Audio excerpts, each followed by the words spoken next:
স্বাগত খেলাযোগে, আপনাদের সাথে আছি আমি ফাহিম রহমান।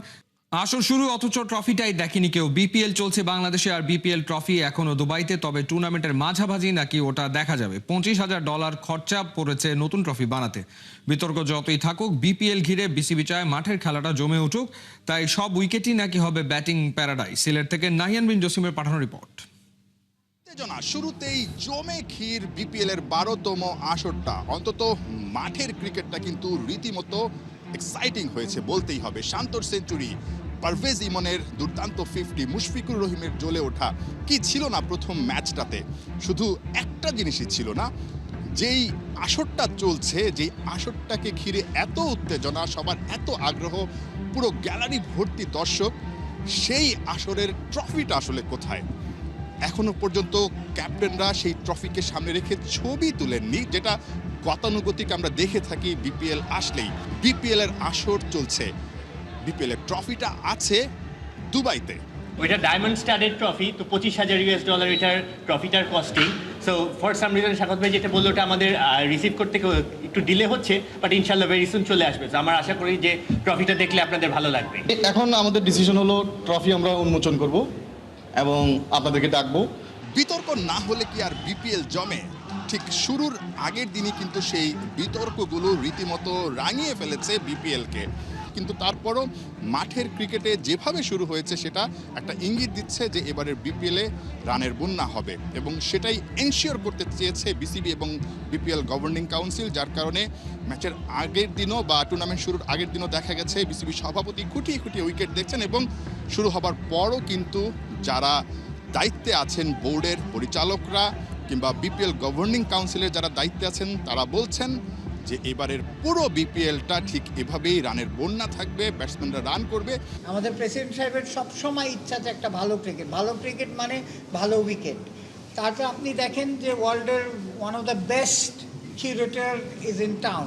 সো আমরা কিন্তু সব জায়গায় রেস দেওয়ার জন্যেই খেয়াল করে দেখেন যে সিলেটে, চিটাগংয়ে, তারপরে ঢাকায় গেছি। হাঁটি হাঁটি পা পা করে এভাবেই এগিয়ে যেতে হবে বিপিএলকে। পুরো আসরের সামনে অনেক ঝড়ঝাপটা আসবে, এটা বোঝাই যাচ্ছে। বাট মাঠের ক্রিকেটটা যদি শেষ পর্যন্ত জমে ওঠে এবং ক্রিকেটাররা যদি পারফর্ম করতে পারে, তাহলে মাঠের বাইরের যে ঘটনাগুলো সেগুলো নিঃসন্দেহে দর্শকরা ভুলে যাবে। হয়তোবা সেগুলো ক্রিকেটের উপর খুব বেশি প্রভাব ফেলবে না যদি ক্রিকেটাররা পারফর্ম করতে পারে। এবং বিশ্বকাপের আগে ক্রিকেটারদের প্রস্তুতি হওয়াটা খুব বেশি দরকার। সেটা যদি হয়, সব বিতর্ক ছাপিয়ে বিপিএলের যেই আয়োজনটা সেটা আসলে সফল সমাপ্তি ঘটবে। Nahiyan Bin Jasim, 71, Sylhet international cricket stadium, Sylhet. BPL এর প্রথম ম্যাচে একের পর এক চমক। সিলেট স্ট্রাইকার্স ব্যাটার পারভেজ ইমনের 50-তে দলের 190 রানের বড় সংগ্রহ। তারপর মুশফিক শান্তর অনবদ্য পার্টনারশিপ, শান্তর সেঞ্চুরি, সব মিলে রাজশাহী ওয়ারিয়ার্সের সামনে দাঁড়াতেই পারল না মেহেদী মিরাজের দল। খালিদ জামিলের ম্যাচ রিপোর্টে বিস্তারিত। ডাগআউটে স্ট্যান্ডিং ওভেশন, 22 গজে আরও একবার সেঞ্চুরি সেলিব্রেশন, ব্যাটে চুমু এঁকে সেটা ছুড়ে দেয়া। নাজমুল শান্ত যখন এসব করছেন, সব যেন চেনা ছবি। টি-20তে এমন 3 অঙ্কের ম্যাজিক্যাল মাইলস্টোন যে এর আগেও টাচ করেছেন 2 বার। এবারেরটা শান্তর জন্য বিশেষ, কারণ রানে ফেরার লড়াইটা করতে হয়েছে নিভৃতে। ক্যাপ্টেন্সি চলে যাওয়া, 20 ওভারি ফরম্যাটের ন্যাশনাল ডিউটি থেকে বাদ পড়া, কত শত নাটকীয়তাই তো মনে এসে ভর করে। শান্তরা তবু এভাবেই ফিরে ফিরে আসে। ও প্রান্তে মুশফিকুর রহিমের বিশেষ সেলিব্রেশন। বরাবরের মতোই সমালোচনার উত্তর দিতে পছন্দ করেন ব্যাট দিয়েই। এক বাউন্ডারিতে 50 পূরণ, তাতেই ম্যাচ উইন। নিলামের টেবিলে চলা নাটকটার কথা মনে আছে? ক্যাটাগরি বি থেকে 35 লাখ টাকায় ওকে প্রথমে তো কিনতেই চায়নি কোনো ফ্র্যাঞ্চাইজি। রাজশাহী যে সম্মান দেখালো, তার প্রতিদান মিস্টার ডিপেন্ডেবল এভাবে প্রথম ম্যাচেই ফিরিয়ে দেবেন, তা কে জানতো? ক্যাপ্টেন শান্ত বলেছিলেন কেবল একজন উইকেট কিপার ব্যাটার নয়, মুশিকে নিলে সাথে মিলবে proper guidance. Experience really matters. BPL এর প্রথম ম্যাচে নিজে খেললেন the brave heart captain Najmul শান্তকে চালিত করলেন টু দ্য পয়েন্টে। আর শান্ত যেন বেরিয়ে এলেন নিজের টি-20 ইমেজ থেকে অনেকটা বাইরে। প্রায় 170 স্ট্রাইক রেটে 101 রান করে থাকলেন অপরাজিত। দুজনের পার্টনারশিপে মাত্র 71 বলে এলো 130 রান। সিলেটের করা 190 রানের পাহাড় রাজশাহী টপকালো 8 উইকেট হাতে রেখেই। 2 লোকাল হিরোর ইনসেইন পারফরমেন্সের আগে রাজশাহীর 2 ওপেনার শাহিবজাদা ফারহান 20 আর তানজিদ তামিম করেন 10 রান। এর আগে বিপিএল এর প্রথম ম্যাচে দিনের শুরুটা ভালোই করে হোম টিম সিলেট স্ট্রাইকার্স।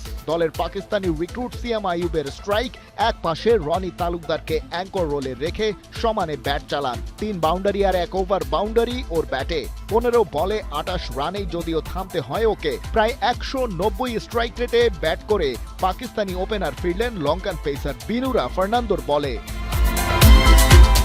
হযরতুল্লাহ জাজাইকে অবশ্য অনেকটাই খোলসে বন্দি করে রাখেন রাজশাহীর বোলাররা। রনির সাথে তার পার্টনারশিপে 28 বলে আসে 32 রান।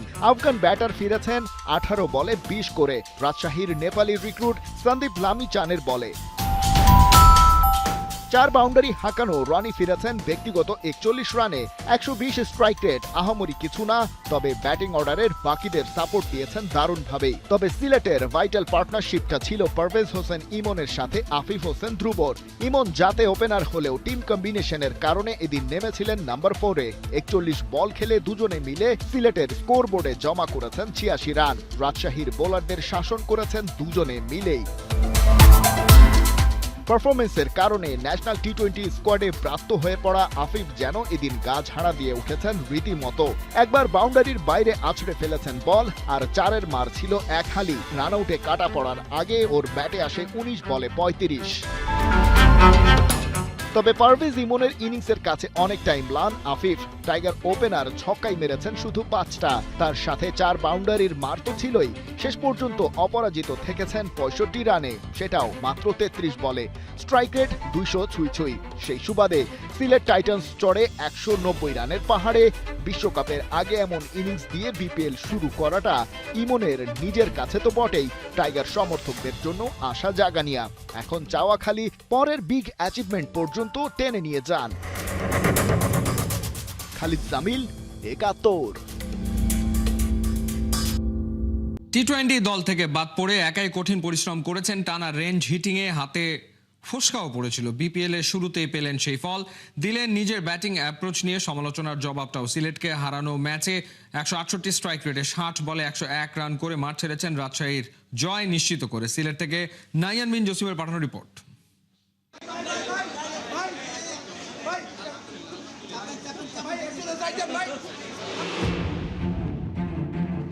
60 বলে 101, ক্যাপ্টেন স্নক সামনে থেকে নেতৃত্ব দেয়া, ম্যাচ সেরা হওয়া, দলকে জিতিয়ে মাঠ ছাড়া।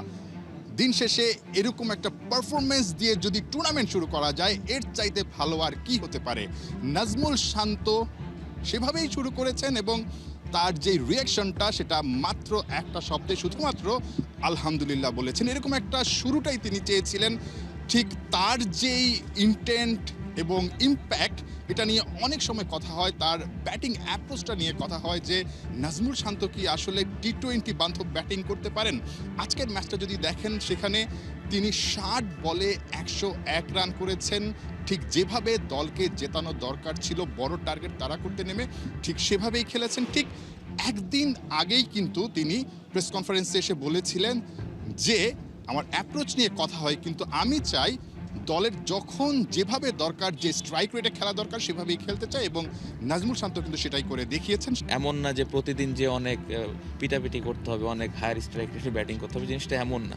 জিনিসটা কন্ডিশন সিচুয়েশন বুঝে যেভাবে ব্যাটিং করা দরকার ওই অনুযায়ী যেন ব্যাটিং করতে পারি, এটা ইম্পর্টেন্ট। ঠিক কয়েকটা দিন আগে যদি ফিরে যাওয়া যায়, শান্ত আসলে টি-20 ফরম্যাটে ফেরার জন্য কত না আসলে পরিশ্রম করেছেন। মিরপুরে দেখা গেছে তাকে একাকী অনুশীলন করছেন, কেউ ছিল না সেখানে। তিনি কোচ সোহেল ইসলামের সঙ্গে একা অনুশীলন করছিলেন এবং রেঞ্জ হিটিং অর্থাৎ টি-20 বান্ধব ব্যাটিং করতে গিয়ে তার হাতে রীতিমতো ফোসকা পড়ে গিয়েছিল। তিনি গুনে গুনে দেখাচ্ছিলেন, 1টা 2টা 3টা 4টা 5টা 6টা, ঠিক 9টা ফোসকা পড়েছিল। তার ডেডিকেশনটা ছিল, তার চেষ্টাটা ছিল, এবং ঠিক বিশ্বকাপের আগে শান্ত আসলে নিজেকে কোথায় দেখতে চান এই প্রশ্নের জবাবেও একদিন আগে বলেছিলেন তার টার্গেট থাকবে ভালো করা, এবং যেহেতু একটা সুযোগ আছে বিশ্বকাপ টি-20 বিশ্বকাপের দলে জায়গা করে নেয়ার, সেই সুযোগটা তিনি কাজে লাগাতে চান। নিজেকে নিয়ে টার্গেটটা কি থাকবে নাজমুল শান্তর? কারণ যেহেতু টি-20 বিশ্বকাপটাও সামনে আছে, একটা সুযোগ থাকছে। খুব ইম্পর্টেন্ট, সামনে ওয়ার্ল্ড কাপের কথা আপনি বললেন। অনেক বড় একটা অপরচুনিটি। যদি এখানে ভালো করতে পারি অবশ্যই এখানে একটা ভালো সুযোগ থাকবে, বাট এটা সিলেক্টররা বুঝবেন, ম্যানেজমেন্ট আছেন। আমার কাজ হলো আমি চেষ্টা করবো যে কীভাবে আমি রেগুলার পারফর্ম করতে পারি।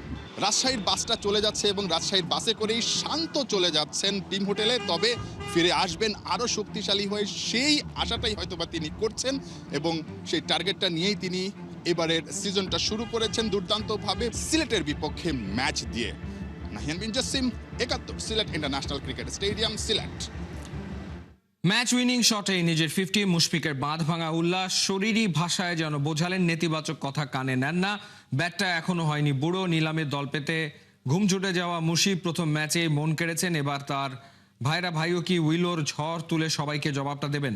রিয়াদকে নিয়ে স্বপ্নবাজ রংপুরের কাপ্তান নুরুল হাসান সোহান। সাইফুল রূপকের রিপোর্ট। বঞ্চনা সমালোচনা তুড়ি মেরে উড়িয়ে দিলেন বুড়ো হারের ভেলকি। বিপিএল এর নিলামে দল পাওয়া না পাওয়া নিয়ে সে কি নাটকীয়তা, হয়তো মনক্ষুণ্ণ হয়েছিলেন। প্রথম ম্যাচেই মুশফিক জবাব দিলেন হিংস্রতা দেখিয়ে। ভাই রিয়াদও কি মুশির পথেই হাঁটবেন? রাজশাহীর মুশফিক স্পটলাইটে, রংপুরের রিয়াদ উইলোতে শান দিচ্ছে। বিপিএলে বরিশালে জার্সিতে গেল দুবারের চ্যাম্পিয়ন 40 ছুঁই মাহমুদুল্লাহ এখনও উইকেটের চারপাশে খেলেন চোখ জুড়ানোর শট। এবার রিয়াদ কি রংপুরের লাকি চার্ম হবেন? রিয়াদ ভাই হচ্ছে চ্যাম্পিয়ন প্লেয়ার, আর সব থেকে বড় যে জিনিসটা আমার কাছে বললাম যে উনি প্র্যাকটিসে জয়েন করার পর কিন্তু টিমটাও উজ্জীবিত হয়েছে এবং লক্ষ্য যদি বলতে পারেন, আমার কাছে মনে হয় তার কাছে প্রতিটা ম্যাচই ভালো করা এবং টিম তার কাছে কি চাচ্ছে ওই কন্ট্রিবিউশন করাটা। সবশেষ আসরে রাউন্ড রবিন লিগে টানা 8 জয় তুলে নিয়েছিল হেভিওয়েট রংপুর রাইডার্স। এরপরই ছন্দপতন, আন্দ্রে রাসেলদের এনেও ফাইনাল খেলতে পারেনি। কাগজে কলমে এবারও ফেভারিট সোহানের রাইডার্স। লিটন, হৃদয়, রিয়াদ, মোস্তাফিজ, নাহিদ রানা, আলিস, কে নেই? পাকিস্তানের খুশদিল শাহ, ফাহিম আশরাফরাও ম্যাচ উইনার।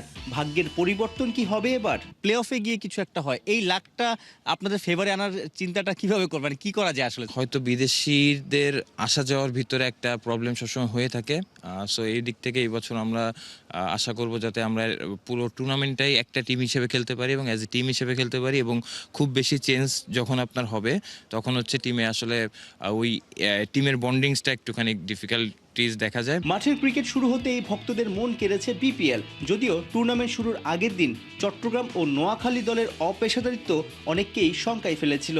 টিমগুলোর আরও রেসপন্সিবিলিটি বেশি থাকা উচিত, কারণ এটা একটা ওয়ার্ল্ড ওয়াইড টুর্নামেন্ট যেটা সবাই ফলো করতেছে। সো এমন কিছু আসলে আমাদের করা উচিত না যেটার আসলে ভাবমূর্তি বাংলাদেশে নষ্ট হয়। সবার আগে আমার কাছে মনে হয় যে বাংলাদেশকে নিয়ে আমাদের চিন্তা করা উচিত। 5 দলই সিলেটে, কেবল রংপুর ঢাকায় নিজেদের মাঠে। শনিবার সন্ধ্যায় চায়ের শহরে যাবেন সোহানরা। সোমবার চট্টগ্রামের বিপক্ষে প্রথম অ্যাসাইনমেন্ট। সাইফুল রূপক, ৭১। বিগ ব্যাশের সবচেয়ে সফল দল পার্থ স্কচার্স। পার্থে গিয়ে স্কচার্সকে হারানো এই টুর্নামেন্টের সবচেয়ে কঠিন কাজগুলোর একটা।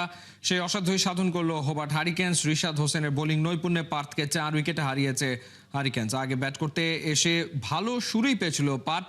পাওয়ার প্লের 4 ওভারে 1 উইকেট হারিয়ে 29 রান তোলে মিচেল মার্শের দল। যখন রান তোলার গতি বাড়ানোর কথা স্কচার্সের, তখনই বোলিংয়ে আসেন রিশাদ। সফলতা পেতে বেশি দেরি করেননি বাংলাদেশি লেগি। প্রতিপক্ষ লাইন আপের সবচেয়ে ভয়ঙ্কর ব্যাটার কুপার কনলি হন রিশাদের প্রথম শিকার। নিজের 3য় ওভারে অ্যারন হার্ডিকেও ফেরান টাইগার স্পিনার। আর স্পেলের শেষ ওভারে ভয়ঙ্কর হয়ে ওঠা লরি ইভান্সও আউট হন রিশাদের বলে। 33 রানে 3 উইকেট নিয়ে রিশাদ হোসেন এদিন হারিকেন্সের সেরা বোলার। পার্থের দেয়া 151 রানের টার্গেট টপকাতে ব্যাট করতে নামতে হয়নি রিশাদের। টিম ডেভিডের 42 রানে সহজেই ম্যাচ জেতে বিগ ব্যাশের বর্তমান চ্যাম্পিয়নরা।